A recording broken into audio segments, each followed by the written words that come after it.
Saudara-saudari sekalian yang terkasih dan dikasihi oleh Tuhan, hanya orang yang bijaksana yang akan bahagia. Lebih daripada itu, menjadi bijaksana akan membuka pintu surga. Pernyataan ini bisa dibuktikan dalam pepatah dan pepitih, nasihat dan petuah yang ada di setiap bangsa dalam segala zaman. Dalam kesusastraan Jawa kuno, Surat Wulang Reh dan Wedotomo menghimpun kebijaksanaan dari abad ke abad. Seperempat perjanjian lama memuat kumpulan buku-buku kebijaksanaan. Semua itu mencerminkan kebijaksanaan selalu dicari semua orang dalam segala zaman. Secara istimewa, hanya gadis yang bijaksana yang akan menikmati pesta bersama Tuhan.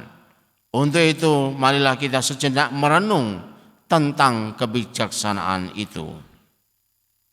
Yang pertama, kebijaksanaan itu siap siaga. Harus disadari, manusia itu mudah lalai. Umumnya sebelum terdesak, orang akan santai-santai. Para pegawai baru giat kerja apabila diawasi. Anak tidak belajar bila masa ujian belum dimulai. Banyak orang baru mencari Tuhan kalau perlu minyak suci. Sebagaimana gadis bodoh, itulah yang sering kali kita lalui. Membawa pelita tetapi tidak membawa minyak dalam buli-buli. Kelima gadis bodoh itu membawa pelita. Mereka menunggu pengantin tiba. Mereka berharap untuk berpesta. Mereka juga berpakaian pesta seperti lainnya. Ada di tempat pada waktunya, membawa lampu apa mestinya. Tetapi karena waktunya mendesak, minyak tidak tersedia, pintu dikunci segera. Mereka kemudian hanya berteriak-teriak merana. Untuk menjadi bijaksana orang mesti siap siaga. Namun kita sukar melakukannya. Karena seringkali kita ini orang yang tidak setia. Siap siaga itu merencanakan secara matang, sementara kita enggan berencana. Siap siaga itu mengandaikan perhitungan yang lengkap, sedangkan kita seringkali hidup seadanya. Tanpa siap siaga, kebijaksanaan itu sirna. Dan ketika kebijaksanaan itu tidak ada, maka surga pun tertutup. Yang kedua, kebijaksanaan itu syarat utama menuju Tuhan. Dalam hidup ini hanya satu saja yang pasti, yakni mati. Tidak ada seorang pun yang mampu menghindari. Siapapun dia pada akhirnya akan mengalami senja hari. Tetapi ada sesuatu yang luar biasa di sini. Yesus Kristus mengibaratkan dirinya sebagai pengantin laki-laki. Dialah yang akan datang pada akhir zaman untuk menyiapkan pesta abadi. Itu berarti kematian bukanlah sebuah kebinasaan, tetapi tahapan menuju hidup abadi. Persoalannya hanya satu. Gadis bodoh tak bisa memasuki. Hanya gadis bijaksana yang siap digandeng pengantin laki-laki menuju pesta indah berseri. Kalau demikian adanya, minyak apakah yang mesti kita siapkan untuk itu? Kita mengatakan, sabdamu ya Tuhan adalah pelita bagi langkahku. Kalau demikian, minyak agar sabda itu tetap menyala adalah Roh Kudus. Bijaksana berarti memiliki Roh Kudus dalam diri kita. Pelita itu dinyalakan sepanjang malam. Kalau begitu, kita perlu minyak yang mengusir kegelapan. Bijaksana berarti selalu hidup dalam perbuatan-perbuatan terang. Pelita selalu menolong orang yang berjalan di tengah malam.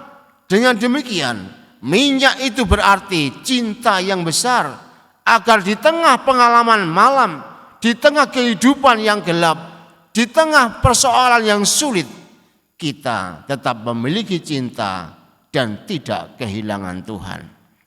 Menjadi gadis yang bijaksana yang selalu memiliki Roh Kudus, hidup dalam perbuatan terang dan dipenuhi cinta akan menolong kita masuk dalam pesta perjamuan Tuhan. Yang terakhir, sumber kebijaksanaan sejati ada pada Tuhan. Konteks Injil hari ini adalah tentang akhir zaman.